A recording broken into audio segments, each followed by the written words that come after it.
Hello everyone, कैसे हैं आप सब लोग।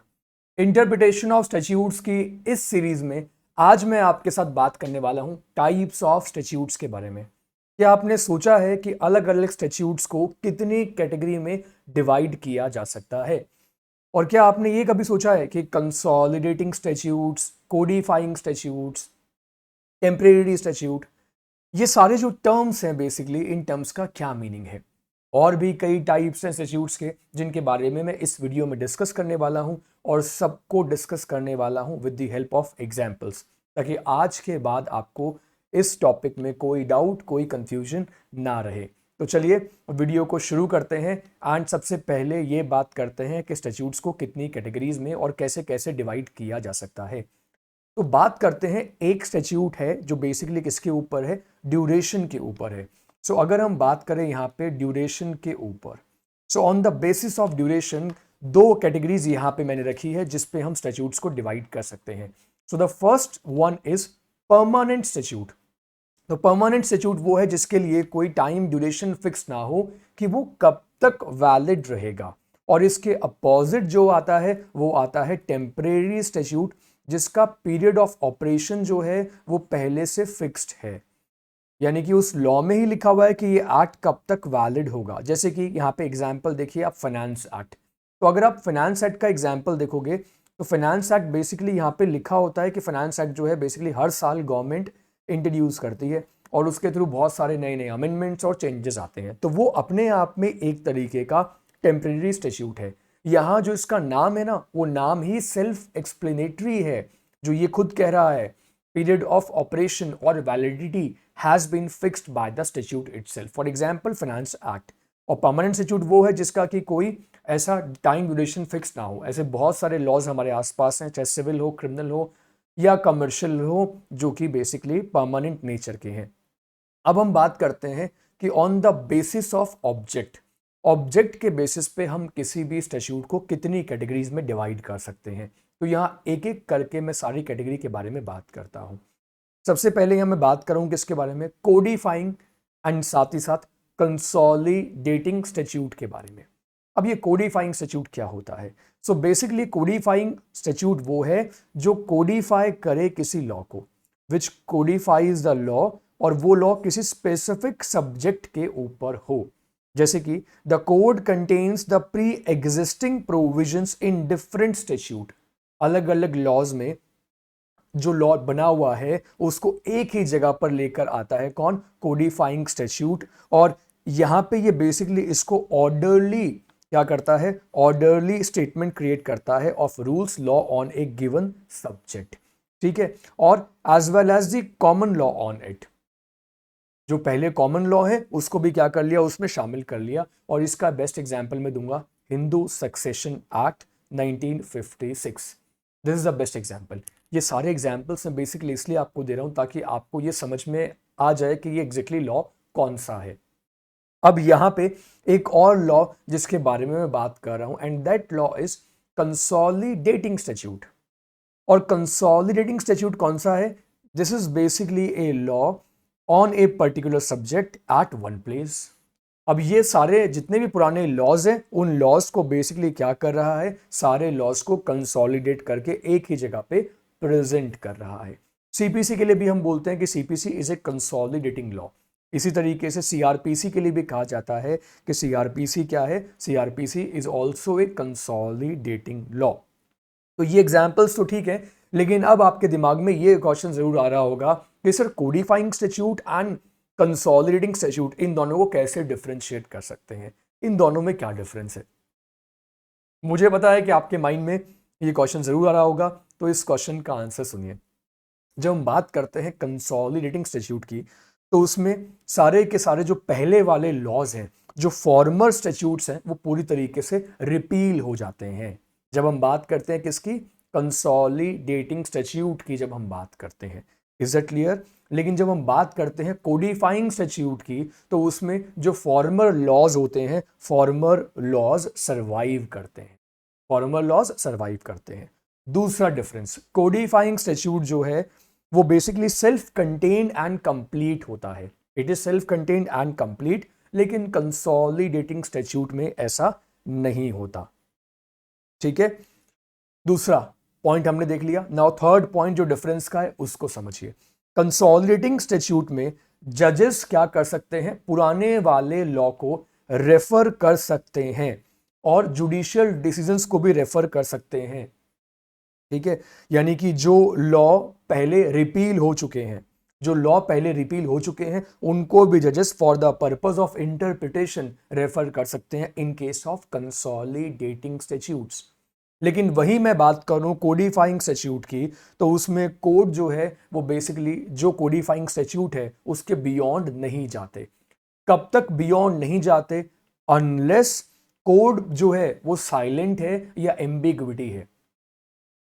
अगर एम्बिग्विटी नहीं है, कोड साइलेंट नहीं है, तो कोड बेसिकली कोडिफाइंग स्टैट्यूट के पुराने वाले लॉस पे नहीं जाएगा। लेकिन कंसोलिडेटिंग स्टैट्यूट में कोड क्या कर सकते हैं, पुराने वाले लॉ जो रिपील हो चुके हैं उनको रेफर कर सकते हैं। Is that clear? ये बात आपको समझ में आ गई? तो ये डिफरेंस मैंने आपको बता दिया कोडिफाइंग लॉ में भी और कंसोलिडेटिंग लॉ में भी। यानी कि बेसिकली जो स्टैट्यूट है, यहाँ पे जो स्ट्रक्चर है, कोडिफाइंग स्टैट्यूट एंड कंसोलिडेटिंग स्टैट्यूट। तो मुझे पूरा यकीन है कि इसके बाद, ये वीडियो देखने के बाद, आपको इन दो कॉन्सेप्ट्स में तो और कोई डाउट या कंफ्यूजन नहीं रहेगा। लेकिन अभी और भी ऐसे टाइप्स ऑफ स्टैट्यूट्स हैं जिनके बारे में हमें अभी बात करनी है, तो उनके बारे में भी अभी हम बात कर लेते हैं। लेकिन उस पे आने से पहले एक इंपॉर्टेंट इन्फॉर्मेशन मैं आप सब लोगों के साथ शेयर करना चाहूँगा कि अगर आप लोग मुझसे जुडिशरी पढ़ना चाहते हैं, अगर आप मुझसे जुडिशरी की लाइव क्लासेस लेना चाहते हैं, तो आप लोगों के लिए एक इंपॉर्टेंट इन्फॉर्मेशन है दैट अनअकैडमी प्लस के ऊपर मेरा जुडिशरी का बैच जो है अभी ऑनगोइंग है। This is the batch called accelerator batch. इस बैच में मैं पढ़ा रहा हूँ कोड ऑफ सिविल प्रोसीजर 1908। तो सीपीसी 1908 मैं इस बैच में पढ़ा रहा हूँ। और अगर आप मुझसे सीपीसी लाइव पढ़ना चाहते हैं इस बैच में, तो you guys can use my code. तो उसके लिए आपको करना क्या है, बेसिकली अनअकैडमी का प्लस सब्सक्रिप्शन लेना है। अनअकैडमी प्लस सब्सक्रिप्शन लेने के लिए आपको अनअकैडमी की ऐप को डाउनलोड करना है और अनअकैडमी प्लस के ऊपर ये कोड आपको यूज़ करना है and the code is SAVY10। जब आप इस कोड को यूज़ करेंगे तो आपको 10% ऑफ मिल जाएगा on purchase of any subscription. Unacademy platform के ऊपर आप कोई भी सब्सक्रिप्शन लेते हैं तो वहाँ पे आपको 10% का डिस्काउंट मिल जाएगा बाय यूजिंग दिस कोड। मेरी अनअकैडमी प्रोफाइल का जो लिंक है वो इस वीडियो के डिस्क्रिप्शन में गिवन है। तो आप मेरी अनअकैडमी की प्रोफाइल पे क्लिक करके मेरी अनअकैडमी प्रोफाइल पे जाकर मुझे फॉलो कर सकते हैं अनअकैडमी लर्नर्स ऐप के ऊपर। जब आप वहाँ मुझे फॉलो करेंगे तो वहाँ पे आपको मेरे बहुत सारे फ्री लाइव क्लासेस भी देखने को मिल जाएंगी और आप उन क्लासेस का बेनिफिट ले सकते हैं। आप मेरी फ्री लाइव क्लासेस को अटेंड कर सकते हैं, मुझसे लाइव आकर क्लास में डाउट अपने ले सकते हैं। ठीक है, तो कोड बेसिकली कहाँ अप्लाई करना होता है, तो this is where you need to apply the code. जब आप अनअकैडमी ऐप को डाउनलोड कर लेंगे तो वहाँ पे आपको इस कोड को इस तरीके से अप्लाई करना होता है। ये अनअकैडमी के प्राइसिंग प्लान है। अगर आप अनअकैडमी का प्लस सब्सक्रिप्शन लेते हैं जुडिशरी एग्जामिनेशन के लिए, तो जो भी आपका गोल है उसके अकॉर्डिंग आप इनमें से कोई भी प्लान जो है वो चूज कर सकते हैं। जो मिनिमम यहाँ पे ड्यूरेशन दैट इज 1 मंथ और मैक्सिमम आप 24 मंथ तक का प्लान जो है वो चूज कर सकते हैं। जितनी ज़्यादा ड्यूरेशन के लिए आप अनअकैडमी प्लस का सब्सक्रिप्शन लेंगे उतना ही ज़्यादा ये आपके लिए अफोर्डेबल पड़ जाएगा। और साथ ही साथ अगर यहाँ पे आप ये कोड यूज़ करेंगे SAVY10 तो आपको 10% ऑफ भी मिल जाएगा on purchase of subscription. Unacademy के ऊपर अभी एक स्पेशल ऑफर भी चल रहा है जिसमें कि 12 मंथ सब्सक्रिप्शन पे 1 मंथ सब्सक्रिप्शन फ्री मिल रहा है, 18 मंथ पे 2 मंथ सब्सक्रिप्शन फ्री मिल रहा है एंड 24 मंथ पे 4 मंथ सब्सक्रिप्शन जो है वो फ्री मिल रहा है। But this offer is ending in 1 day, तो जल्दी से आप इस ऑफर का बेनिफिट ले सकते हैं। ये कुछ अनअकैडमी के एडवांटेजेस हैं जो आप अनअकैडमी प्लेटफॉर्म पे एक्सपीरियंस करते हैं। इसके साथ साथ अगर आप YouTube पे मुझसे लाइव जुडिशरी क्लासेस लेना चाहते हैं, so don't forget to subscribe this channel judiciary exam 360। इस चैनल को सब्सक्राइब कर लीजिए। चैनल का लिंक आपको इस वीडियो के डिस्क्रिप्शन में मिल जाएगा। ऑलराइट, टेलीग्राम पे हमें फॉलो कर लीजिए जुडिशरी एग्जाम 360, ताकि यहाँ पे भी आपको मेरे सारे आने वाले वीडियोज़ की नोटिफिकेशन जो है वो मिलती रहे। ऑल राइट एवरीवन, तो ये कुछ इंपॉर्टेंट इन्फॉर्मेशन थी जो मैंने आपके साथ शेयर की। इसके साथ साथ अब वापस मैं आता हूँ टॉपिक के ऊपर। तो टॉपिक के ऊपर आते हैं और अब ज़रा बात करते हैं कि कोडिफाइंग एंड कंसोलिडेटिंग में तो डिफरेंस डिस्कस कर लिया, लेकिन अब ये डिक्लेरेटरी स्टैट्यूट क्या होता है। डिक्लेरेटरी स्टैट्यूट बेसिकली वो लॉ है जो पुराने लॉ में जो डाउट्स थे उनको क्लियर करने के लिए इसको बनाया गया है। चाहे वो कॉमन लॉ हो चाहे वो स्टैट्यूटरी लॉ हो, अब कॉमन लॉ आप सब लोग समझते हैं, कॉमन लॉ इज बेसिकली जज made law, right. So basically common law के बारे में आप जूरिस्प्रूडेंस में भी काफी कुछ पढ़ते हैं। और स्टैट्यूटरी लॉ बेसिकली जो किसने बनाया, लेजिस्लेचर ने जिस लॉ को बनाया है। तो डिक्लेरेटरी स्टैट्यूट की खास बात यह है कि इसका रेट्रोस्पेक्टिव ऑपरेशन होता है। अब आप में से जिन लोगों को नहीं पता कि रेट्रोस्पेक्टिव ऑपरेशन क्या होता है, तो इसका मतलब है कि ये जो डिक्लेरेटरी स्टैट्यूट जो आएगा ये पीछे के डेट से एप्लीकेबल होगा। यानी कि एग्जाम्पल के लिए जब एक लॉ आया, उस लॉ के 2 साल बाद उसी लॉ के डाउट्स को क्लियर करने के लिए 2 साल बाद एक डिक्लेरेटरी स्टैट्यूट आया, तो डिक्लेरेटरी स्टैट्यूट जो है वो फिर पीछे के जो 2 साल है वहां से वो एप्लीकेबल होता है। Is that clear? और लास्ट में यहां पे देखिएगा आप, एक पॉइंट और है, remedial statute. Remedial statute basically वो है जो कि बेसिकली रेमेडी देता है या कोई नया फेवर क्रिएट करता है, रेमेडी देता है। अब इस नाम पे जानिए, नाम पे समझिए, रेमेडियल स्टैट्यूट जैसे कि मैटरनिटी बेनिफिट्स एक्ट, वो बेसिकली एक तरीके से रेमेडी दे रहा है, जो फीमेल वर्कफोर्स काम कर रही हैं उनके लिए रेमेडी दे रहा है, इसलिए इसका नाम है रेमेडियल स्टैट्यूट। उसके साथ साथ देखिए वर्कमैन कॉम्पनसेशन एक्ट, जो बेसिकली एम्प्लॉयज को क्या दिला रहा है, जो बेसिकली एम्प्लॉयज को कॉम्पनसेशन दिला रहा है, तो workman compensation act is an example of remedial statute. इसके साथ साथ on the basis of object, on the basis of object और भी कई स्टैट्यूट हो सकते हैं, जैसे कि enabling statute. Enabling statute basically वो है जो कि नैरो है, अगर कॉमन लॉ का स्कोप, तो बेसिकली उसको एनलार्ज कर रहा है। तो स्कोप को एनलार्ज करने वाला जो लॉ है उसको कहा जाता है इनेबलिंग स्टैट्यूट। या फिर सेकेंड पॉइंट पे ध्यान दीजिए, it makes doing of something lawful which would not be otherwise lawful, जो अदरवाइज लॉफुल नहीं होगा। तो यहां पे बेसिकली मैं किसके बारे में बात कर रहा हूं, ठीक है। यहां पे बेसिकली मैं आपको एक एग्जांपल देके बताता हूं। अगर आप एक एग्जांपल देखेंगे तो आपको समझ में आ जाएगा कि इनेबलिंग स्टैट्यूट किस तरीके से काम करता है। जैसे कि अगर एक ऐसा लॉ है जो पावर दे रहा है टू मेक रूल्स, तो यहां पे एग्जांपल आ गया इनेबलिंग स्टैट्यूट का, section 49 of the advocates act 1961। Section 49 of the advocates act 1961 जो पावर देता है बार काउंसिल ऑफ इंडिया को to make rules. Bar council of India को यहां पे राइट दे दिया कि वो रूल्स फ्रेम कर सकती है, किसके लिए, एडवोकेट्स के लिए। तो ये पावर कहां से मिली, basically section 49 of the advocate act से ये पावर मिली, otherwise bar council of India ऐसा नहीं कर सकती थी। So this is again an example of enabling statute. Is that clear? ये बात समझ में आई आप सब लोगों को? उसके बाद में अगला पॉइंट आता है, कौन सा? अगला पॉइंट आता है डिसेबलिंग स्टैट्यूट। डिसेबलिंग स्टैट्यूट वो है जो कि बेसिकली रेस्ट्रिक्ट करता है। इनेबल स्टैट्यूट जो था वो बेसिकली आपको इनेबल कर रहा था, डिसेबलिंग वो है जो बेसिकली रेस्ट्रिक्ट कर रहा है, और it cuts down A right conferred by the common law. अब कॉमन लॉ क्या है ये हम ऑलरेडी डिस्कस कर चुके हैं। कई बार हमने ऐसा देखा है, स्टैट्यूट्स जो गवर्नमेंट पास करती है, चाहे वो स्टेट लेवल पे हो चाहे सेंट्रल लेवल पे हो, उसका सोर्स बहुत एक्सटेंट तक, यानी कि मतलब बहुत ज्यादा उसमें इन्फ्लुएंस रहता है, किसका? कॉमन लॉ का इन्फ्लुएंस रहता है, क्योंकि कॉमन लॉ प्रैक्टिस में चला आता है। लॉ ऑफ टॉर्ट्स अगर आपने पढ़ा होगा तो law of tort best example है कॉमन लॉ से, क्योंकि पूरा कॉमन लॉ से डेवलप हुआ law of torts. Law of torts को लेकर एज सच कोई सेक्शंस नहीं है, जजमेंट जरूर है लेकिन सेक्शंस नहीं है। तो that is not a codified structure, law of torts का आपको देखने को नहीं मिलेगा। तो वो कॉमन लॉ का एक एग्जाम्पल है। तो डिसेबलिंग स्टैट्यूट बेसिकली क्या कर रहा है, और रेस्ट्रिक्ट कर रहा है, जो राइट बेसिकली कॉमन लॉ ने दिए थे उनको रेस्ट्रिक्ट कर रहा है। रेस्ट्रिक्ट करने का पर्पस यहाँ पे ये भी हो सकता है कि कॉमन लॉ की वजह से सोसाइटी में कुछ इनजस्टिस क्रिएट हो रहा है, तो लोगों के वेलफेयर के लिए ऐसा लॉ बनाया जाता है जिससे राइट्स को रेस्ट्रिक्ट किया जा सके। Is it clear? अगला पॉइंट डिस्कस करते हैं, कौन सा? अगला पॉइंट है पीनल स्टैट्यूट का।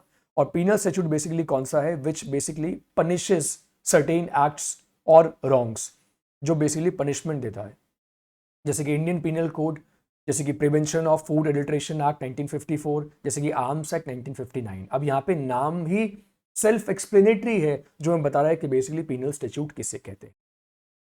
अगला पॉइंट है रिपीलिंग स्टैट्यूट का। रिपीलिंग स्टैट्यूट बेसिकली कौन सा है, जो कि बेसिकली किसी पुराने वाले लॉ को रिपील कर दे और उसकी जगह ले ले।